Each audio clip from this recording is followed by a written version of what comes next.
So, you've done it all. You've seen the Eiffel Tower, you've taken a selfie with a llama at Machu Picchu, you've argued with your family at Disney World, you're bored. The typical all-inclusive resort with its watered-down mojitos and lukewarm buffets just doesn't cut it anymore. You crave something more authentic, a little more spice, a little more danger. You want a vacation story that doesn't end with, "and then, we went to the gift shop." You want a story that ends with, "and that's how I learned to fashion a tourniquet out of a palm frond." Well, my friend, you have come to the right place. Welcome to the travel guide for people whose life insurance policy is suspiciously high. We've scoured the globe not for the bluest waters or the sandiest beaches but for the places most likely to send you home in a box, or not at all. First up on our tour of terrible ideas, Ilha da Queimada Grande off the coast of Brazil. Its nickname? Snake Island. And no, it's not a clever, ironic name. It's called Snake Island because it is literally filled with snakes. We're talking 1 to 5 snakes per square meter. That's more snakes than people in your entire hometown probably. And these aren't your friendly neighborhood garden snakes. These are golden lancehead vipers, a species so venomous their bite can melt human flesh. The Brazilian Navy has forbidden anyone from landing here, which should tell you everything you need to know. Next, let's hop over to the Indian Ocean to Reunion Island. Now, this place looks like a postcard. It's got volcanoes, rainforests, beautiful beaches. What could possibly be wrong? Oh, just a small detail, it's the shark attack capital of the world. Since 2011, the island has seen a terrifying spike in shark attacks, mostly from bull sharks and tiger sharks. Alright, let's head to the Marshall Islands, where the US government did a little redecorating with nuclear bombs. First stop, Bikini Atoll. Sounds cute, right? Like a place you'd wear a bikini. Between 1946 and 1958, the US tested 23 nuclear devices here, including the infamous Castle Bravo test, 1,000 times Hiroshima. Here's the Bravo crater. So what's the appeal? The scuba diving is incredible. The nuclear blasts sank a fleet of warships. You can literally swim through history, provided you're okay with absorbing a little bit of that history into your DNA. Official advice, don't stay too long. Definitely don't eat the coconuts. They're described as dangerously tasty. If it glows, leave it alone. Not far away, Inuitak Atoll. 43 tests were detonated there. They call it the dome, or the tomb. Sounds reassuring, right? The dome is starting to crack. They never lined the bottom. It's leaking into the Pacific. So if you want Cold War history plus environmental catastrophe, Inuitak is your spot. Feeling hot after all that radiation? Let's cool down. Way down. Welcome to Svalbard, a Norwegian archipelago halfway between mainland Norway and the North Pole. This place is the definition of harsh. Glaciers, frozen tundra, and more polar bears than people. Seriously, the law requires you to carry a rifle if you leave any of the settlements, not for hunting, but for protection against a 1,500-pound predator that sees you as a walking Lunchable. It's so cold and remote that it's illegal to die here. The ground is permafrost so bodies don't decompose and they've had to ban burials. Svalbard is also home to the Global Seed Vault, a doomsday vault buried in a mountain. So while you're trying not to become polar bear food, you can rest easy knowing the world's supply of kale is safe. Now for a complete change of pace, let's visit a place where the danger isn't the animals, but the people. North Sentinel Island, part of the Andaman Islands.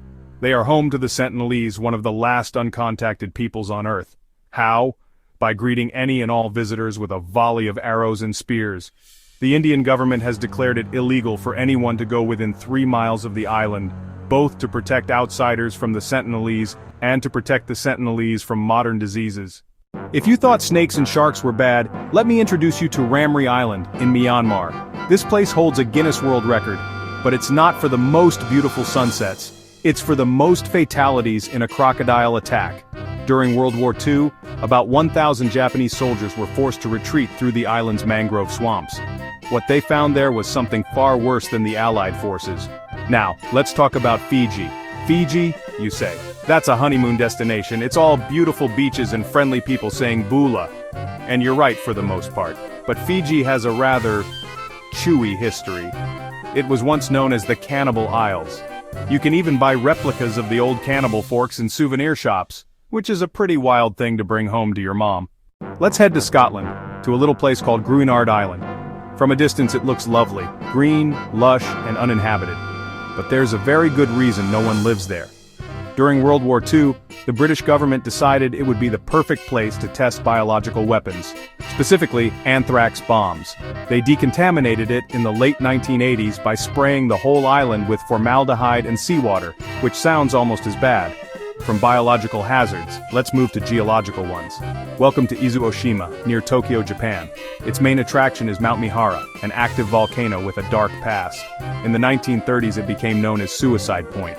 For reasons nobody fully understands, thousands of people traveled to the volcano to jump into its fiery crater. Today Mount Mihara is a popular hiking spot, but it's still an active volcano. It erupted in 1986, forcing the entire island's evacuation. Ever heard of the Graveyard of the Atlantic? Meet one of its star residents, Sable Island, a thin crescent of sand off the coast of Nova Scotia, Canada. This island is basically a ship-eating machine. Over 350 ships have wrecked here over the centuries. The island is home to wild horses, descendants of horses from shipwrecks. The shifting sands have swallowed entire shipwrecks, then spit them back out decades later. It's a place where the ocean is boss. If you want ultimate social isolation, Tristan da Cunha, officially the most remote inhabited archipelago on Earth, about 1,500 miles from the nearest continent. There is no airport. The only way there is by fishing boat from South Africa. The entire population, about 250 people, lives in one settlement, Edinburgh of the Seven Seas. Everyone knows everyone, because there's literally no one else. Let's talk about pollution. Welcome to Henderson Island, a UNESCO World Heritage Site in the middle of the Pacific Ocean. It should be a pristine, untouched paradise, but it has a different, more tragic distinction. Due to ocean currents, this remote island has become a collection point for the world's trash. Scientists have found crabs living in plastic bottle caps and hermit crabs using old cosmetic jars as shells. Its beaches are covered in an estimated 38 million pieces of plastic weighing about 18 tons. Finally, let's end with a bang, a literal bang. Say hello to Stromboli, an island off the coast of Sicily, Italy. This island is a volcano, and it's been erupting almost constantly for the last 2,000 years. They call it the lighthouse of the Mediterranean. And yes, people do live here. About 500 people call the base of this ticking time bomb home. So there you have it. A comprehensive guide to the world's worst vacation spots. From islands teeming with venomous snakes to those glowing with nuclear radiation, from places where nature wants to freeze you to places where it wants to boil you. These are the destinations that don't make the brochures, the places where the only souvenir you're likely to bring back is a new phobia or a nasty scar. Are you packing your bags? Are you checking flight prices to Snake Island? I hope not. Seriously, this guide was meant to be a joke. Your travel agent will not book you a trip to North Sentinel Island. Your health insurance will laugh if you tell them you got bit by a golden lancehead. The world is full of amazing, beautiful, and most importantly, safe places to visit. Go see the pyramids. Go lie on a beach where the only thing you have to worry about is getting a sunburn. So please, for the love of everything holy, take this guide for what it is, a warning. Stay safe and for goodness sake choose a vacation that doesn't require a hazmat suit.